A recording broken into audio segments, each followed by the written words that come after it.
Aloha, beautiful sacred beloveds. Welcome to my Quantum Reiki Healing and so much more channel on YouTube. Thank you for being here. I'm so grateful. Today is Aloha Friday, and any day that you listen to this is the perfect divine timing for you to be listening, and always wishing you joy, happiness, health, wealth, connection to God, to self, compassion, joy, and to be connected to your highest timeline codes of your beautiful sacred spirit and soul, and to know divine truth. Today's video is going to be about 5 essential things for ascending starseeds to do daily, and they consist of prayer, meditation, self-love and forgiveness, gratitude practice, and clearing out our shadow elements and triggers, and working on our course removing fear, which is connected to our shadow elements. Because when we release out our shadow elements and our traumas, or whatever negative ego, there's many different ways to frame it, this allows there to be very little access from dark attacks into our light body, cellular DNA, our mind, and into our actions and into our lives, so we become free. And that's what this is all about. This journey is our God sovereign freedom, and to live into our highest expression without voices in our heads and insecurities telling us to not be in our fullest expression of divine love and divine truth and divine service to humanity and God, because we are one unity consciousness, Christ consciousness, living by the rules of God's natural laws in sacred harmony and bliss on this beautiful beloved planet that we're reclaiming through the ascension cycle. So I start my morning off every day with prayers, meditation, and gratitude. So these are all very important: to have gratitude to live another day, gratitude to have a place to sleep, gratitude for our friends and our family. Gratitude is magical.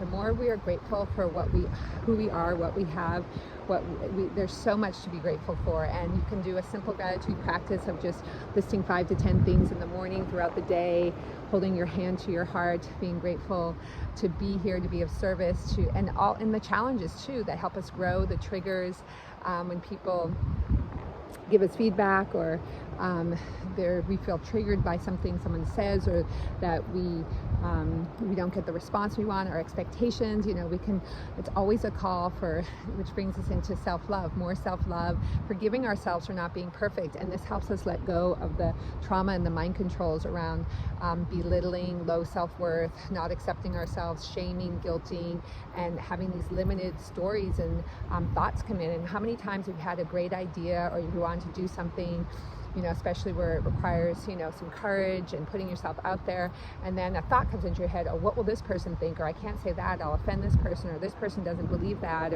and these are all the negative ego trying to get in and trying to stop us and prevent us from coming from our soul expression. As long as you're coming from your heart and from service, and you've really checked in with your higher self that you're coming from intention to serve, there's no wrongdoing. You're not trying to hurt anyone, you're not trying to, and that's up to people with how they take something and how they communicate back about it. Let's see, the wind's not so bad right now, and blessed for that, blessed for all the sunshine, grateful for that. And so I just keep a little helpful suggestion is you can practice gratitude with another being. I practice with some of my friends and clients. We keep gratitude lists. We send messages back and forth. We do a shared note, and we just say everything we're grateful for. And I just have this consistent practice that I've had for years, and it really creates miracles. You can be grateful for the things that you would like to accomplish in your life, grateful for a partner coming in and act as if it's already there, grateful for great relationships with your friends and family and children, gratitude for more peace in your life, gratitude for health issues. I've worked with gratitude to help me with very debilitating skin issues. I've had attacks of eczema and topical steroid withdrawal, and that's a whole nother video, and basal cell attacks, parasites. I've worked with lots of challenges with others and with myself, and I've used gratitude to heal myself. And and the most important thing is consistency with all of this. And then we can go into prayer, to whatever. I pray to the dear Holy Mother, Holy Father, God. You can pray to your higher self, to love, to the universal energies, and just clear it with the crystalline core. And I use the emerald, the amethyst, the aquamarine, the double diamond frequencies, the ruby frequencies. And I pray for my children every day. I always pray to be of service. I pray to have a peaceful, loving day. I pray for if there are situations that are challenging, if there's financial situations or relationship challenges, or I feel heavy blockages in the field when I'm doing grid work, I pray to be guided by God.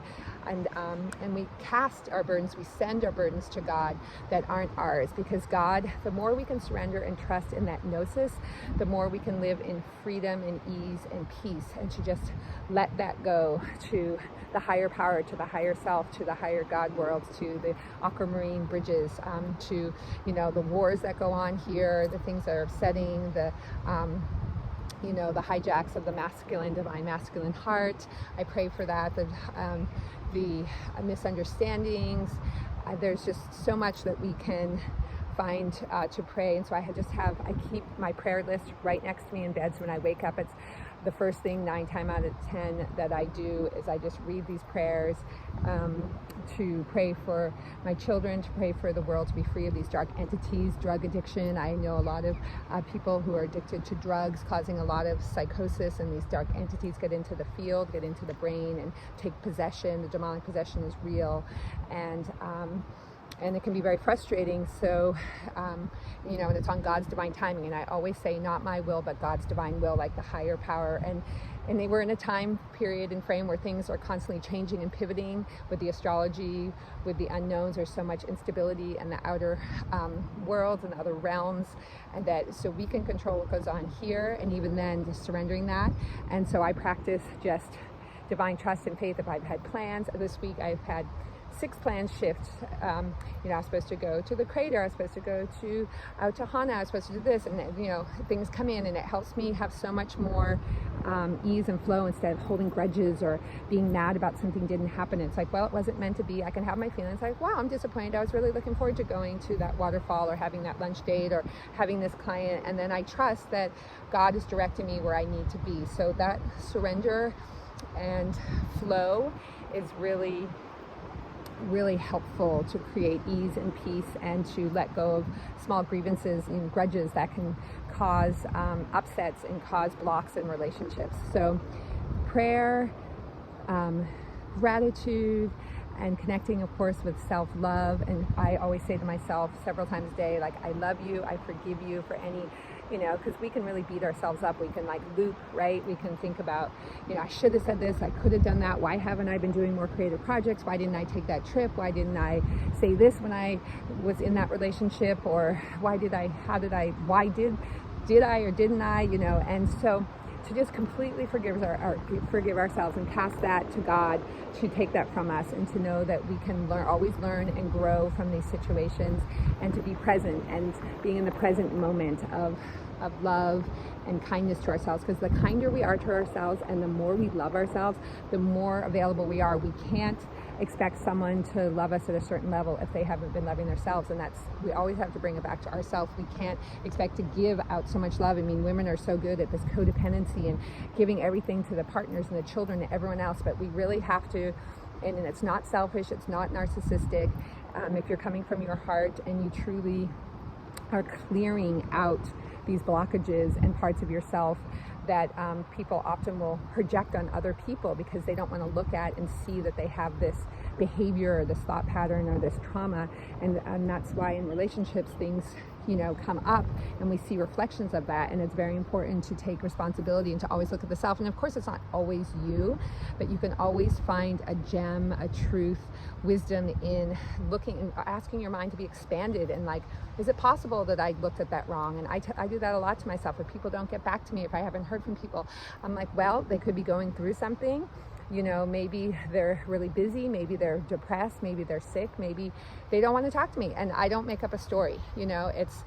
I just surrender and accept what is. So it's like that self-acceptance. And then the parts of me that get triggered, I just love that. Like, and I investigate deeper with my work, because there can be all kinds of hooks and programming and looping that can keep us stuck in thought patterns or addictions to people.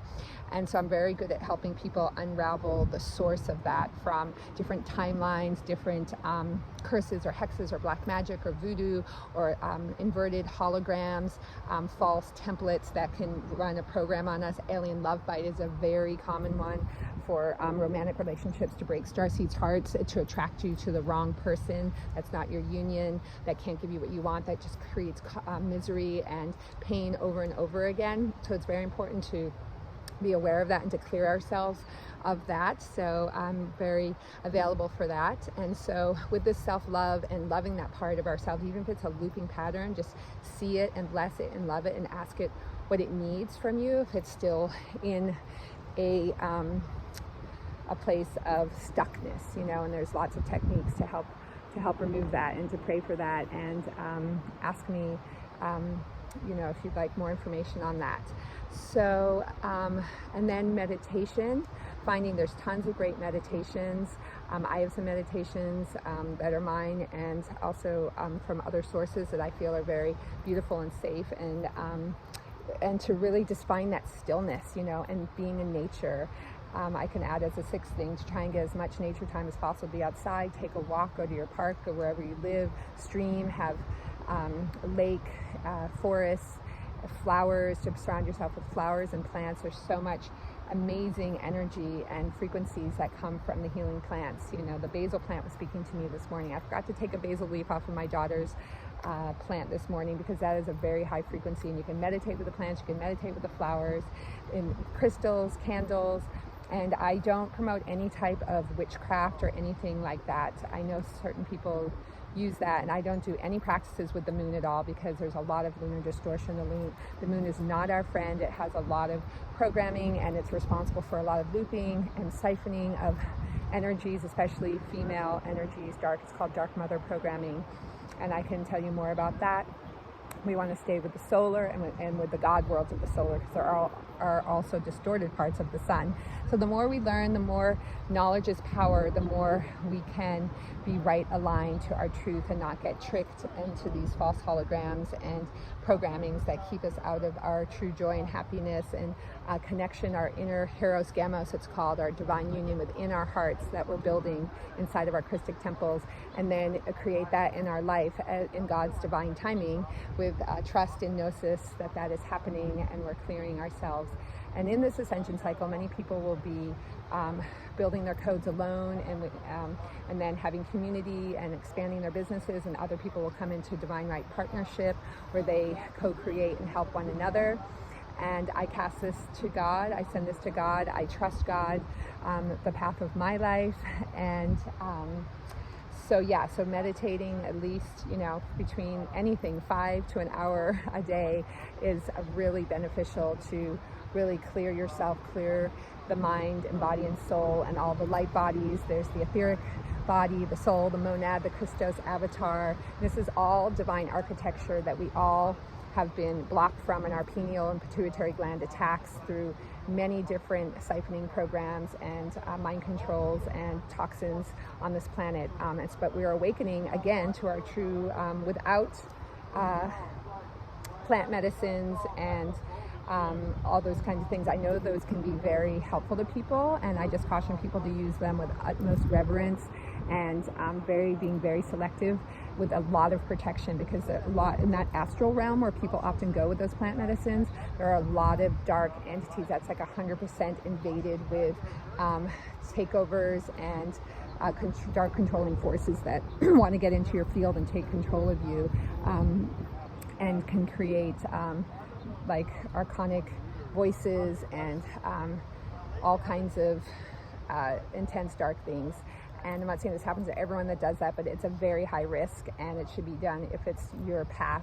And for me personally, it's not my path. I'm not judging anyone. I have helped a lot of people who've had some very traumatic experiences, but of course there's millions of people on this planet, and everyone has their own experience and their own, I have friends that's their job to lead that sacred medicine, and I respect them. It's just not my path, and I don't recommend it personally, but that's me and who I stand for. And like I said, here on this channel we have respect and kindness and compassion towards all walks of choices, and we can show up in neutrality and critical thinking and conversation around these things.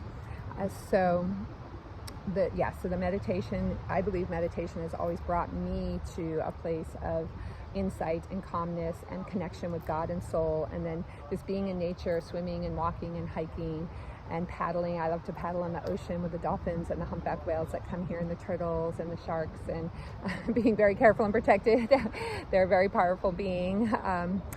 So for me, that's meditation. And you can do walking meditations, dancing meditations, and these are like what I practice all day long, along with loving my family and sending prayers out, grid work, working with clients, taking self-nurturing time, journaling, writing, journaling with the writing, and artwork really helps me to get into my soul and get into all the things that I'm working on as I'm ascending here with you. We're all in this together. No one is better than anyone else. We're all divinely perfect where we're at, with that self-love, self-forgiveness, self-acceptance, and to bring in the God Sovereign Free codes, because we are here to really live free and feel that ecstasy and bliss, and open our hearts wide with our boundaries and create the life that we came here while serving humanity and helping this ascension cycle to bring in the Garden of Eden, heaven on earth. So I hope that was helpful. Any questions, like, subscribe, comment, share, all the things. And I'm here to speak my truth and attract who wants to come to me. And I just feel very free to express myself in love and compassion and gratitude, and to speak, be authentic. This is the authentic me, and I'm really grateful for that. So many blessings, so much love on your journeys, and I'm here to serve. Aloha, mahalo.